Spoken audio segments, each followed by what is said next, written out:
Oh, that was hard. Actually, pushing the record button. Uh, alright, yeah, no, I'm gonna do this. So, this, this is my kind of vlog thing, whatever, so I can talk about whatever the hell I want to talk about. But this is gonna be difficult. Notice there is jazz music instead of lolly hip-hop beats because I do not feel hip-hoppy at the moment. I think in my very, very first video, a whole 2 videos ago, I said that I just wanted to do this because I had a really bad week and it was really nice to talk to like out into the ether of the internet where, you know, you can just go out and stay out and like not really get noticed. Um, so yeah, I'm just having one of those moments again where I just feel like I want to talk, but today like about a specific topic. So before I get started, I'm going to light a candle because my entire life, whenever I was feeling down or whenever I needed to be alone or needed to think or just needed to like escape, like I would usually go into my bathroom, and the only room in my house without a mirror, and I would light a candle and I would just sit there in the dark. And even now to this day, I really enjoy being in the dark, which I guess is good as an adult because I I guess I have a much lower electric bill because even at night, like I prefer to light a candle instead of turning on the light. Lights are way too bright for me. So like this, you know, the YouTuber light that I have here is just like like blinding. But hey, other than that, this video would be too dark and no one would be able to see. So I'm going to light said candle from my bathroom. Still sits there. It's like an intense lighter, by the way. If you didn't hear that, like sounds like. So yeah, that's here for me to help me relax and just talk, right? Because candle wax on my mat. ASMR. But yeah, to just help me talk. And so I don't know, I just was inspired to do this because a couple of TED Talks came up in my YouTube feed about childhood trauma and like childhood PTSD, and it really hit home. And like it's one of the things I'm seeing my counselor about, and one of the things I've had to deal with for all of my life since childhood. And so it really because the person that was doing the presentation was a black guy, right? He was a black guy talking about overcoming childhood trauma, and like it really got me thinking, and I was just like, God damn, black parenting is so traumatic.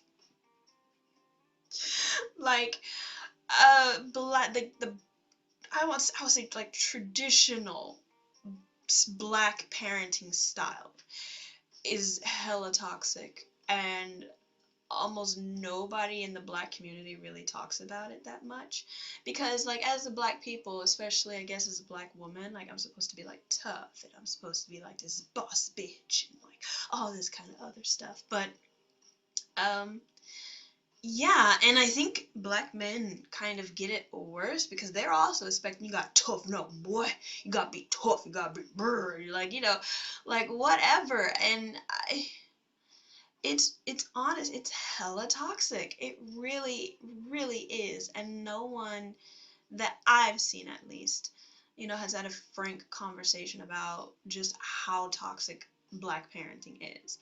Like, I love my people.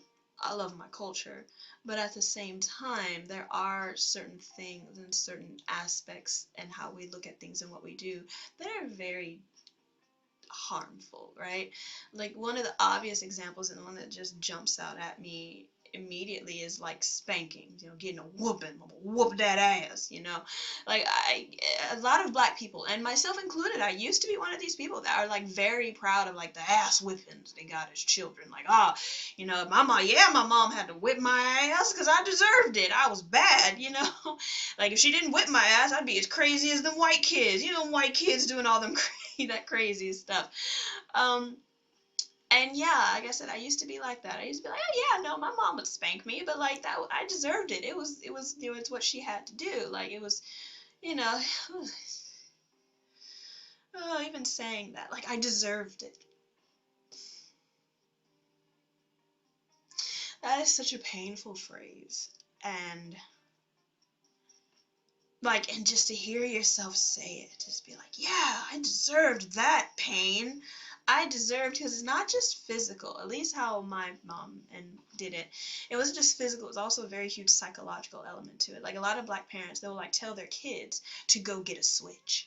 And if you don't know what a switch is, it's basically like a small tree branch. Like, so you would go to a tree and you would break off a small branch of a tree and bring it back to them. And so it's like, think about this. You are a small child, right? And you're telling this small child to go physically get the implement with which they will soon be beaten with. And then their parents will always be like, and don't you get a small one either. Gotta be a big switch, a good size switch. Because if you bring back one that's too small, and by instance a small child trying to reduce the amount of pain that they're about to receive, they'll say, go get another one, and you're gonna get whipped extra for wasting my time. Like, if you're not black, you don't know this, but like, there's gonna be, I don't know how far in the future, a black person that's gonna watch this and be like, yeah, yeah. And so, like, yeah, just what the fuck? Like, why is this a thing? Why is that's psychological torture to a certain degree. Like that kind of middle-aged shit where, like, I don't know, someone that was about to be tortured is like, choose what you will be tortured with. Do you want the whip, or do you want the sword, or do you want to go in the Iron Maiden? Like, you know what, you're gonna be hurt, but part of the extra bit of psychological torture is, having you choose your punishment, you know. And like, I am completely against corporal punishment now. Like, I used to be one of those people that was adamant, like, no, we got whipped and we deserve to be whipped and we needed to be whipped. And now I'm just like, there's got to be a better way of disciplining and teaching children, like, what is right and what is wrong. There has to be a better way. And and one of the things that changed my mind about this was when I don't know where I read this, but like someone had posted a comment somewhere that was like, if you now believe that beating children is wrong, like is okay, then what was done to you as a child was terribly wrong, or something. It was a quote, I can't remember it right now, but it was something along those lines. It's like, if you believe that beating a child is okay, something isn't very wrong with you. And I kind of have to agree with that. It's like, there's, especially young children, like 8 and under, like, they're children, and I will never again be on board with beating children like that. And especially like the psychological elements, once again, that black parents love to do with their children, right? They'll like, my mom, I remember, she would say I was getting a whooping today. I was getting a whooping today, but she would never say when, right? Because we would be out in public or whatever. And so I would have that in my mind, and I would be like having small panic attacks because I knew this pain, this punishment was coming, but I didn't know when it was coming, and I didn't know how it was going to come. And like, what my mom would do is like, she would wait until like it was late at night, and like, her, I won't say favorite, but a common thing she would do, she would just like wait until I felt safe, until I felt like, oh, well, maybe she forgot, and then she bust in with like a whip or a belt or whatever. And like, one of the worst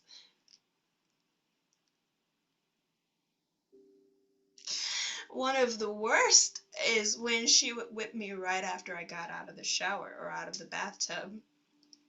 And like, when yeah, she would whip me right after I got out of the bathroom when I was still butt naked at the shower. And I never forget, I told one of my white friends about this, and she was like, oh, wow, like when you were most vulnerable. And that actually took me back. I was like surprised by that, because I'd never thought of it like that. But she had a point. Like when I was most vulnerable, fresh out the shower, skin warm and scrubbed, and shower soothes you, and that's why when I like my candles in my shower, they make my bath time feel nice. And then right after that, you get beaten. I mean, not beaten, but you get physically punished. And so, and the amount of pride that Black parents talk about spanking their kids with really, it now bothers me, because it's just not okay. Or like, I remember talking about this with my other Black friends, and we'd just be laughing about, oh yeah, your mom beat you when you got out of the shower. Oh yeah, mine too. Oh man, oh our parents, crazy time. But you just have to sit back and step back a moment and really think about, like, what did that do to me? Like, I had to really, especially in counseling, I had to sit down and really talk about and think about, like, all the times that I was whipped when I did not deserve it. When I absolutely did not deserve it. Because TMI, because I'd suffer from like depression and anxiety and PTSD and all kinds of stuff, and so I would have like an episode, right? And so, like, in those times, beating was the last thing that I needed. Not a beating, I keep saying beating, but it was a spanking. But then some people were like, no, a spanking and a beating are the same thing. Like, your parents physically harmed you. So I'm going to try to use spanking, because I don't want people thinking my mom is an abuser or anything. Um, and like I said, I'm not posting any of this on like my Facebook or whatever, because I don't. There's a lot of this is like, I want to talk about this, and I really just want to like put it out there, because I can't talk to anybody around me, especially like my family. But at the same time, I don't want like people to think that my family is bad or like they're terrible people or whatever. God, what was I even talking about? Rants and tangents. I didn't even know what my point was. Oh yeah, where I was spanked when I didn't deserve it. Like, I didn't deserve a spanking. I deserved just help to get out of the episode, whatever the episode was.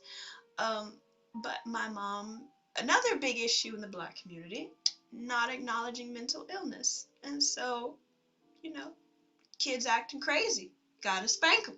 It's what you do. It's how you get them in line.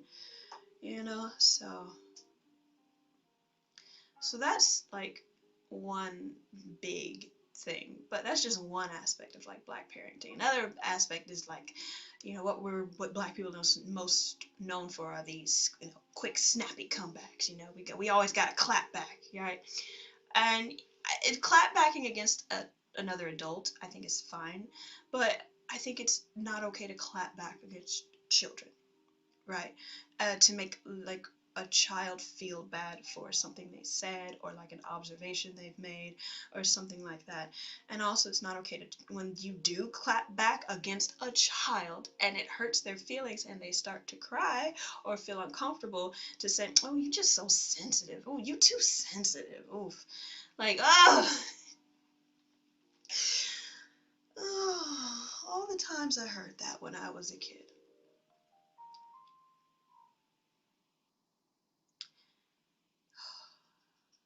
It is truly, truly difficult to think about. Like, you too sensitive when the person that is saying this, says something that was genuinely hurtful, especially when saying it to a child. Or just saying things like, oh, just get over it, girl, you stop wasting my time, all the kind of things that Black parents and Black family members, period, say.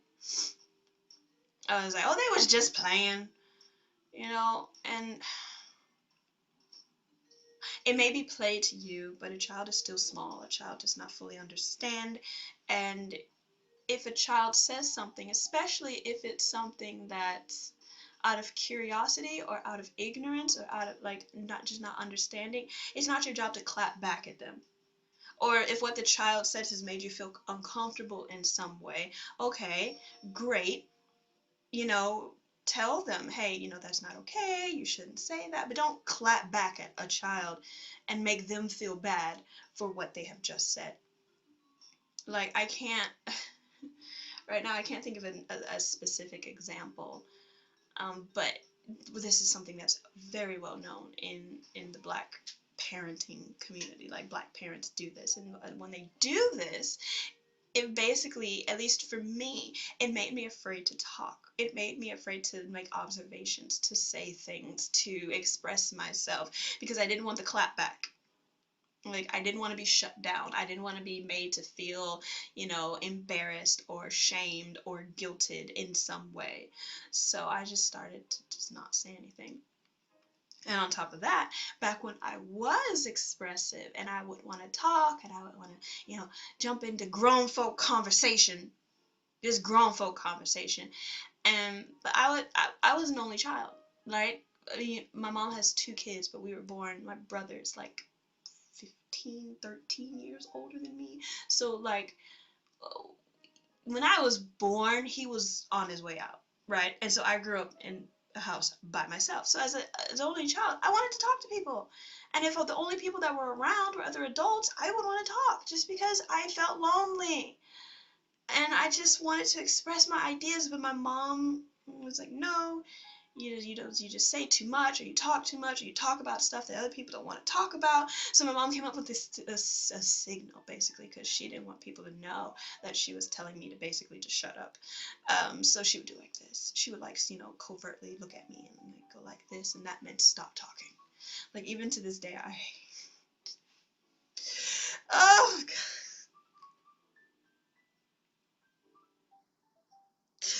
Like, even to this day, I hate that signal so much. I hate it. Because that is the signal that shut me down.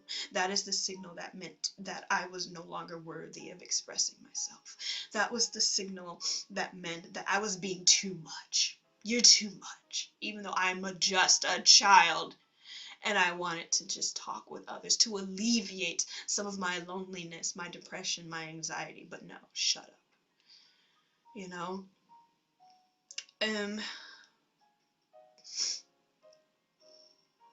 Yeah. Candle. Keep the candle here. And so those are like the big things about Black parenting, but also like Black people in general are very religious, like, whether you're Baptist or Jehovah's Witness and whatever, we're very religious people. And so a lot of times that religion can filter in our day-to-day life, and also the church life. If you haven't grown up in church life, that is a very huge aspect of Black culture, and it's also hella toxic. Because not only can your parents judge you and clap back at you and say things to you, but also church folk can too. Because your church folk is your second family, and so they can tell on you, or like, ooh, I saw your child do that, or ooh, you gonna let them. Okay. Okay, looks like I'm back. I think my computer ran out of storage space, so it just stopped recording. Oh well. ASMR. But yeah, I think I left off talking about how toxic the Black church is. And honestly, I think that's just a topic for a whole nother day. But back to Black parenting. It's just all the things, right? All the things that Black parents say. Like my mom, well, I don't know. Let's play Black parent bingo, right? If your parents ever said, fix your face or I'm gonna fix it for you. Or like, mom, like, I'm gonna beat you like a Hebrew slave. Or I'm gonna knock the black off you. Or you think I'm playing with you? Or like what? Keep talking, I'm gonna knock the teeth out your mouth. Or it's like, what? What? Oh, I brought you into this world. I can take you out. Like, I can finish you. Like, all these threats, right? Because that's what they are. Let's just point it out straight and simple. All of these are threats, and it's so toxic. I can't think of a better word. It's like you are threatening your child. Like your child is supposed to feel safe with you. Like my personal favorite is fix your face or I'm gonna fix it for you. And then like when you sit down and you think about it, it's like if I'm sad, then why can't I show that I'm sad? If I'm angry, why can't I show that I'm angry? Like I'm allowed to show that I'm happy. Actually, sometimes I wasn't. So it's like it's teaching your child to repress their emotions, right? To fix their face so that it is more acceptable for society. Or my mom would always say, "Don't you embarrass me. Don't you embarrass me." As if like I was an embarrassment. Like sometimes me just being me and doing things that made me happy or like doing things that maybe I did not fully understand, that was embarrassing to her, an embarrassing daughter that she didn't want to have. And like that's how it made me feel, right? And it's just these black parents just always feel like they have to be so tough. They gotta toughen us up. You gotta be tough. And yeah, okay, I get it. Okay, I get it. Yeah, police brutality is a thing. World is racist. I'm not just gonna say America. The world. Okay, the world is very racist, very hard against black people. We've had to endure a lot. We've had to suffer a lot, and we are still actively suffering and being killed and all that kind of stuff. So, like, I get it. I get the urge of wanting to toughen up your kid because the world is going to be tough on them, the world is going to be hard on them. But at the same time, what we're doing is we're taking away our kids' ability to just be a kid. Like, if the world is going to be tough on them, then you need as a parent to create a safe space, as safe as possible, where they can just be themselves. Like, if the outside world is tough, the inside home should not be just as tough. Your child, your black child, should have a place where they can rest. Where they can rest, where as much as possible they can be shielded from the world or have a refuge from the world. But a lot of us were not granted that as children. We were very much so denied that.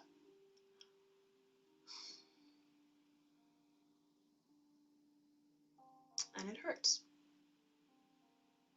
It hurts because deep down you know your parents were genuinely believed that they were doing the right thing. And it hurts because to tell them that, hey, what you believed was the right thing actually harmed me very, very much. Because you don't want to do that to your parents, especially since you still love them, you still respect them and all that kind of stuff. But at a certain time, you also need to not care about their feelings anymore, or just acknowledge your own, right? And just let it all out. Let it all out. Let it just be known to them that it wasn't okay. And if you can't tell them directly, then just randomly tell whoever, just cast it out into the YouTube ether. There's billions of videos on YouTube. No one's ever gonna watch. It's fine.